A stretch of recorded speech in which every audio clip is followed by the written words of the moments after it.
Hey everyone, it's Andre Luck here to share my video for this week where I'm going to talk about the next episode in my Building a Ticket Sales Team from Scratch series, where I'm going to talk through building out, not yet building out the org chart, but building out your go-to-market strategy. So I think a lot of times and I think I mentioned this last episode, we want to focus on what's the staff look like, what's the size look like, but there's a key step before that of analyzing the market and understanding who you're going after and with what messaging. So you can take that information and build out the staff. So this one will be a little more technical and strategic, but super important if you are looking to build out a team or people in that situation to understand what's the opportunity that's there, and then you can start staffing accordingly. So we'll talk about that in an upcoming episode. All right, so start with the data. That's really important for me. Always want to make sure that we're taking an in-depth look at our current customers. So again, in this situation, we're just starting a team from scratch or a ticket sales team from scratch that already exists. But if you're in like an expansion situation or you don't have customers, like where do you start also? So I've seen a lot of people that, new WNBA teams or new leagues that are starting up, they're just creating awareness and interest through online forums and things like that. And you kind of have to benchmark against what's around there. But if you have customers, that's a great place to start and really understanding, like, why do they buy from you? Who's your best fit customer? There's a lot of different customers you can have in sports. And we'll talk through the different segments, but there's sports fans, there's businesses, everything like that. But who's the best fit? Who's the most profitable? What's that low hanging fruit opportunity for you to go out and get that you can quickly transact on? So a lot of times it's going to be sports fans. It's going to be through kind of digital transactional channels. It's a low entry cost. It's a easy, frictionless process to get them on board. But really looking at what's that opportunity for us to get some quick wins, gain some momentum, and go find more people like that. And then as we have success there, and like we have a stabilized process, then we can start looking at other segments and other types of customers that we can go after. So as you're bringing them on, or if you already have a base of customers, you want to make sure that you're spending a lot of time with them, you're interviewing them, you're talking to them, you're understanding what made them buy, why potentially did they not buy, what are they looking at from other competitors, and understanding what's the right messaging to go get more people like that? What's the white space that's out there within that segment? Are we fully tapped into it? So, if you're a ticket sales leader, a lot of this is probably going to be you partnering with a strategy marketing person, maybe even bringing in like outside consultants to help with that they specialize in expertise in that, and talking to some of your peers and counterparts across the industry, just so you can understand, what does good look like, and what's the right process for us to go after. So as you do that, as you're analyzing the data and as you're looking at everything, again, going back to my first episode, you want to realign all this with executive leadership, and make sure it ties back to the company's objectives. So at the end of the day, we can have our feeling and our thought of what we should be going after, but what does the data tell us, and does it align with the big priorities and the big goals within the organization? And at the end of this, I'll touch on like setting your goals and what that looks like and everything like that. So as you understood what the customers are, and understood who's like the best fit, now you want to start breaking out and marketing and creating your sales motions based on the different segments of fans that there are. So there's the consumers for a sports team, and then there's different organizations, and I'll dive into each of those. So on the consumer side, your best fit customer, or the most of your customers and most of your ticket sales, are going to come from sports fans of that sports league. So if it's baseball, a baseball team or basketball team is going to be either baseball or basketball fans, or maybe just sports fans in general. Like that's why, where I think the gap is, and where I put a lot of my focus from a consulting standpoint has been on the B2B side of things, because I think we do a really good job marketing to the fan, and we've built our brands off that, our reputation off that, and that's where a lot of our customers come from. Not to say that we can't continue to make improvements there, but where I feel there's lack and where there's an opportunity is more on the B2B side. But on the fan side, on the consumer side, there's sports fans. So obviously you want to make sure you go get those. Families like to go to events just together, just to do something to get out, or maybe like as families, they're big sports fans. There's someone who's just looking for things to do within their city, and they just want to hang out with friends or do a date night, or whatever it may be there. So making sure that you understand each of those different segments of your fans. And then there's people just looking for like a deal. So as you're trying to just get more people interested in the product, you'll want to find, offer discounts and things like that to attract those type of people.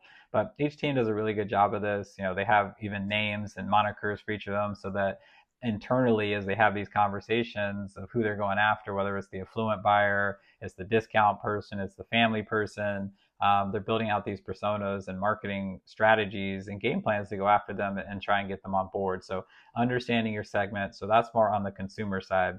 And then there's a separate side of organizations that you're going to go after. So There's youth sports leagues. If it's baseball, you'll probably want to, build a relationship with all the local youth baseball and softball teams because there's a natural tie there.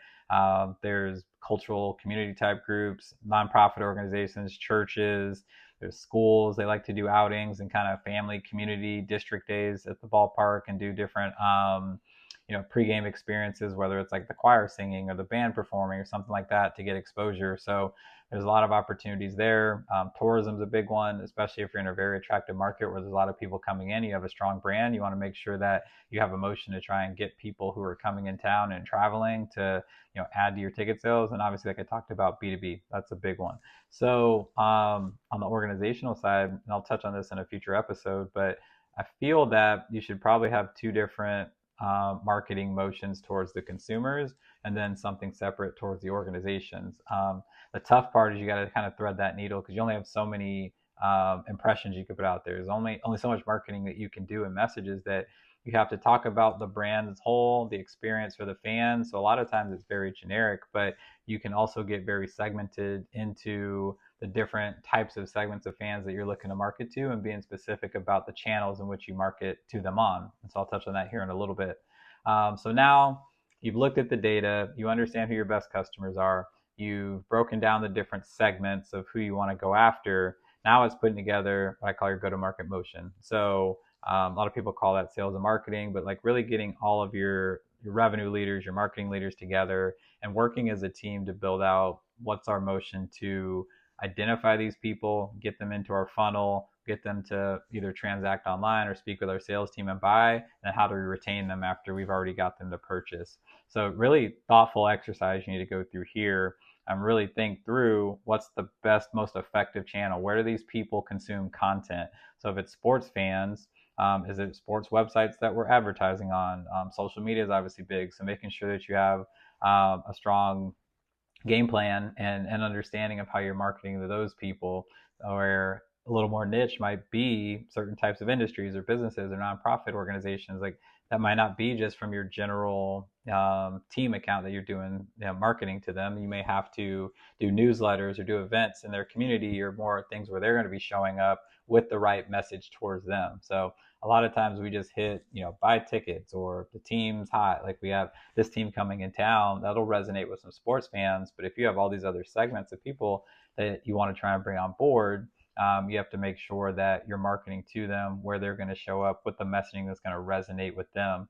And less about the product that they're going to purchase, but more what's the message that's going to help them achieve their goals, solve their pain points and challenges, or be the choice of where they choose to entertain and spend time with their family.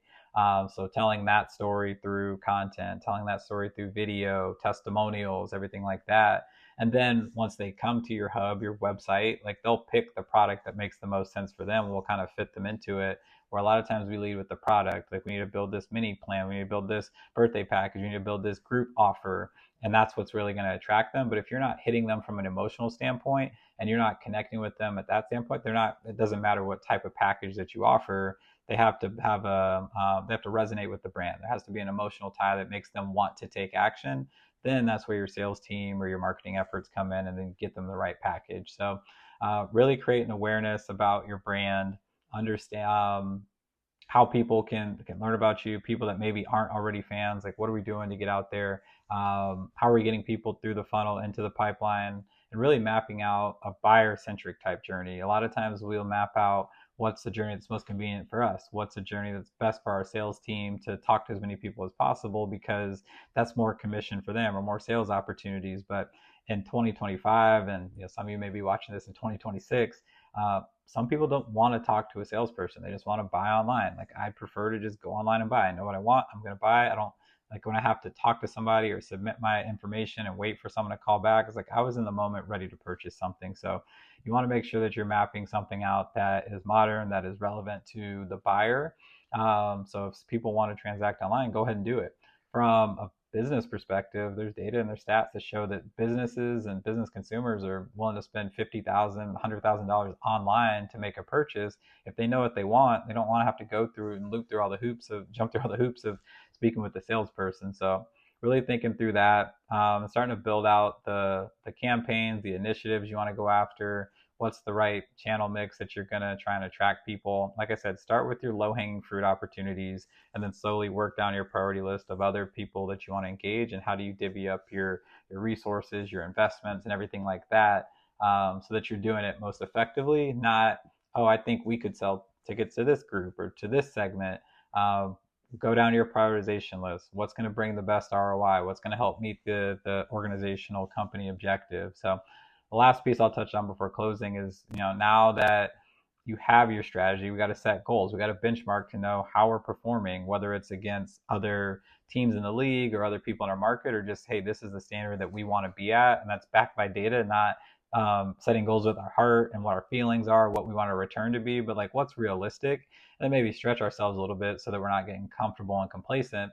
But again, the goals that you're setting from a ticket sales perspective for the sales team needs to align with organizational targets. So what I mean by that, if we're like, all right, organizationally, we want to increase the volume, but a lot of our messaging is targeting a very high-end premium type client. Yes, that's good from a revenue perspective, but there aren't as many. That's not a volume play. If we don't have a strong group sales motion, if we don't have effective pricing, if we're not, affordable pricing that are going to get a big volume of people to come through, then we're not aligning with the organizational goals, and vice versa. If we're looking to try and increase our revenue, we can't be doing buy one, get one ticket offers and a lot of discounted flash sales. Like those are good in certain moments, but you have to align both of those together to make sure the goals we're setting as a ticket sales team align with the organizational priorities and goals for the next year, quarter, 3 years, whatever it may be. So really looking at what success looks like, where do we want to place our bets, what's going to bring us the best return, and starting to build out that case. You got to build out the ROI case for the CEO, the president, your finance team, and say, hey, these are the goals we set as an executive team. And, I took the lead as the head of sales or CRO, whatever it may be, and here's the plan of which we think is the best way to get there based on our data. People have talked internally with the team, and here's what we came up with, and really present your ROI case as to these are the investments that we want, and here's why we feel confident that we're going to deliver and exceed our expectations based on this plan. So I liken it to being a salesperson. You're on a meeting and you're trying to understand what the priorities of your prospect are for the next quarter, next year. So you got to understand what that is. Where are they currently at today? Where do they want to be in the future? What's holding them back from getting there? What's that gap? That gap is really what that is, the plan that we're putting together to help us get from where we are today to where we want to go. And the other thing with sports, just I want to make sure to call out, your plans can derail or accelerate very quickly because a lot of it's out of our control based on the product, which is the team performance on the field, on the court, whatever it may be in the stadium. So if the team plays really well, like you can accelerate that. So have some contingency plans, like, hey, if the team wins X amount of games, or based on data, if we make a playoff run, we actually think we can go get this. You don't penalize sales team for that. And then on the flip side, if the team doesn't perform well, don't penalize them either. But kind of have these contingency plans that, this is our plan and we're gonna do everything we can to get there. But data shows that based on performance or other factors out of our control, these things could happen. And here's what our plan is to get as close to that number or make up or really double down and capitalize, because now here's our opportunity to go for it. Like I got my Astros picture here. I saw, multiple years where we had a plan and the team performed really well. We went to the playoffs, went to the World Series, won World Series, and it's like, all right, now here's our time to really crank it up. We thought we could get to this, now we can go get to that number.